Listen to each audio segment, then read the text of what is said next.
Video के अंदर बता चुका हूँ कि आपको पहले जॉब ऑफ़र मिलेगी, जॉब ऑफ़र की बेस पे फिर आप वीज़ा अप्लाई करते हैं। फाइनेंशियली स्ट्रॉन्ग हैं, आप रिस्क ले सकते हैं, अफोर्ड कर सकते हैं और आपके पास कोई ऑप्शन नहीं है वहाँ पे, तो मैं आपको कहूँगा कि ठीक है आप ट्राई करें और अगर आप आ जाते हैं तो आप यहाँ से रेजिडेंसी के पाथवे पे जा सकते हैं। बट न्यूजीलैंड जो है वो अभी भी यहाँ पे ऑप्शन है, आप स्टडी पाथ के थ्रू आ सकते हैं। हेलो गाइस, कैसे हैं? उम्मीद है आप लोग खैर खैरियत से होंगे। अच्छा, आज की वीडियो मैंने सोचा कि एक थोड़ा हट के बनाएं। तो ये एक सवाल पैदा होता है कि क्या न्यूजीलैंड जो है वो स्टिल एक ऑप्शन है और is it worth to move to New Zealand. तो आज की वीडियो में ये मैं कवर करूँगा कि कैसे आपके लिए जो है वो न्यूजीलैंड जो है वो सूटेबल कंट्री हो सकता है या एक चॉइस हो सकती है। अच्छा, अब बात कर लेते हैं कि बहुत सारे लोग जो हैं वो ज़ाहिर सी बात है कि पाकिस्तान के हालात सही नहीं है, तो जॉब्स के हवाले से क्वेश्चंस बहुत आते हैं, क्वेरीज़ आती हैं मेरे पास और बहुत सारे लोग जो है वो वहाँ से अप्लाई भी कर रहे हैं, पाकिस्तान से, मिडिल ईस्ट से, और उसमें जो है वो उनको कोई रिस्पांस नहीं मिलता है।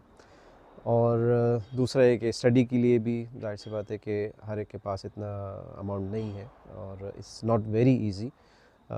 इसलिए कि अगर आप मास्टर्स या पीएचडी, मास्टर्स के लिए तो तकरीबन 45,000 न्यूजीलैंड डॉलर ट्यूशन फ़ी है और पीएचडी के लिए थोड़ी कम है, लेकिन ज़ाहिर सी बात है कि बैंक स्टेटमेंट मिला के जो है वो तकरीबन 60-65,000 न्यूजीलैंड डॉलर हो जाती है।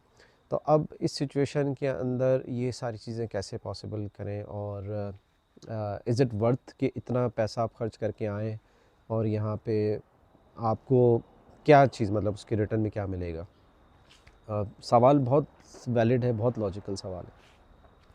तो मैं कोशिश करता हूँ कि इसको एलोबरेट करूँ।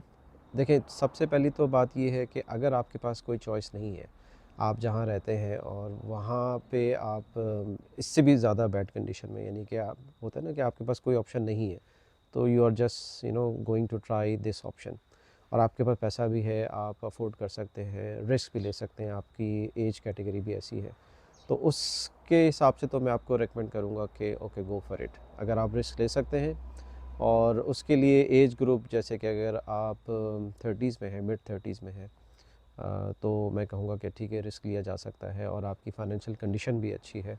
इसलिए कि जैसे जैसे आपकी एज बढ़ेगी, आपकी लायबिलिटीज़ बढ़ेंगी, तो आपका जो रिस्क लेने का पोटेंशियल है वो कम होता जाएगा। ठीक है, ये जो चीज़ें हैं वो आपको घेर लेंगी, आप फ़ैसला करना आपके लिए मुश्किल हो जाएगा। वैसे भी फ़ैसला कोई इतना आसान नहीं है, एक कंट्री से दूसरे कंट्री में आप मूव हो रहे हैं और उसमें एक ट्रांजिशन पीरियड से आपको गुज़रना पड़ेगा। सब गुज़रते हैं, जो मैं भी आया हूँ, मैं भी उसी प्रोसेस से गुज़रा हूँ। ठीक है, हर एक की जर्नी थोड़ी सी डिफरेंट होती है, कोई स्टूडेंट वीज़े पे आता है और कोई जॉब के ऊपर पे आता है।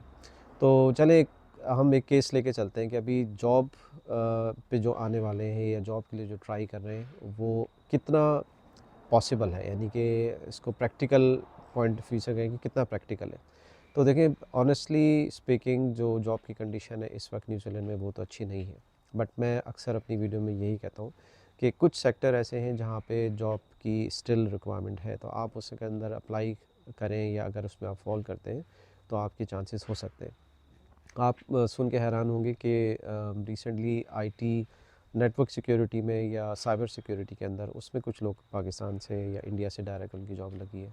इसके अलावा फ़िज़ियोथेरेपी या हेल्थ सेक्टर के अंदर जो है वो, अगर आपकी क्वालिफ़िकेशन ऐसी है जो कि इंटरनेशनली एक्सेप्टेबल है या आप NZQA से उसको एसेस करवा लें, तो आप यहाँ पे जो है वो डायरेक्ट जॉब कर सकते हैं। उसमें आपको कुछ ऐसी क्वालिफ़िकेशन है, उसमें आपको या ऑक्यूपेशन है, डायरेक्ट यहाँ पे रजिस्ट्रेशन की ज़रूरत नहीं है। जैसे कि नर्सिंग हो गई या डॉक्टर हो गई, उसके लिए तो आपको रजिस्ट्रेशन यहाँ पे चाहिए होगी, लेकिन फ़िज़ियोथेरेपी के लिए नहीं है। उसके लिए आपकी क्वालिफ़िकेशन और अगर आपका अच्छा एक्सपीरियंस है, रिकग्नाइज़ एक्सपीरियंस है, तो वो काफ़ी होगा। तो जैसे कि मैंने आपको कहा कि जॉब्स जो है वो इतनी आसान नहीं है, ठीक है? उसके लिए आपका प्रोफ़ाइल अच्छा होना चाहिए या मिडल ईस्ट वगैरह के अंदर आपका अच्छा एक्सपीरियंस है आपका, तो चांसेस है। अब ये सिचुएशन कब बेहतर होगी ये तो कोई नहीं जानता, लेकिन जो फिगर्स कह रही हैं, जो लोग एक्सपेक्ट कर रहे हैं, तो 6-7 महीने, यानी कि जून जुलाई, यानी सितंबर कह लें, उसके बाद से सिचुएशन बेहतर होना शुरू होगी।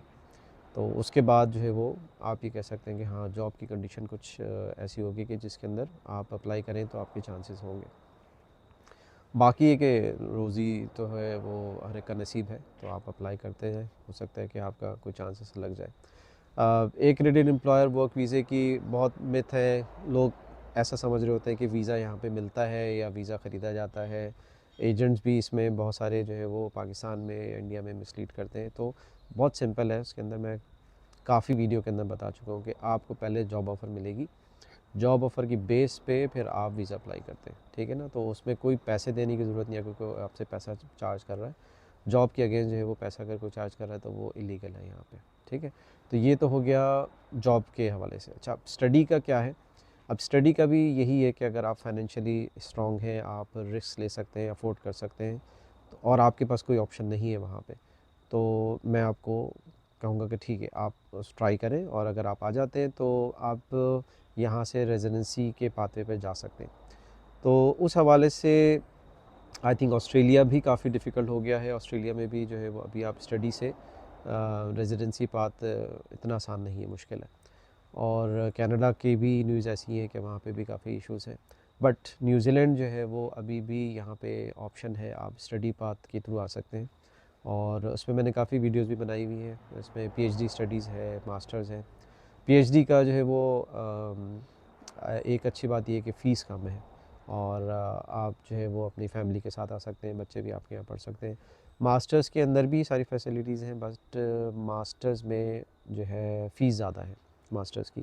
तो उसमें भी आपको 3 इयर्स का पोस्ट स्टडी वर्क वीज़ा मिल जाएगा, तो आप उसमें भी जॉब वगैरह सर्च कर सकते हैं। और पीएचडी का थोड़ा-सा इश्यू ये होता है कि जॉब जो है ना ज़रा इतनी आसानी से मिलती नहीं है, या आपको रिसर्च सेक्टर में मिलेगी। जो जनरल मार्केट है उसके अंदर जो है अगर आप मास्टर्स करके पास आउट होंगे तो उसमें चांसेस आपके ज़्यादा हैं, ठीक है। तो इन द एंड जो उसको हम समराइज़ करें तो उसको मैं यही कहूँगा कि अगर आप चांस ले सकते हैं तो न्यूजीलैंड जो है वो स्टिल एक ऑप्शन है, आप यहाँ पे मूव हो सकते हैं। और इसका मतलब ये नहीं है कि आप यहाँ आएंगे तो सब कुछ बहुत बेहतरीन हो जाएगा, और डे वन से जो है वो आप बिल्कुल ड्रीम लाइफ होगी।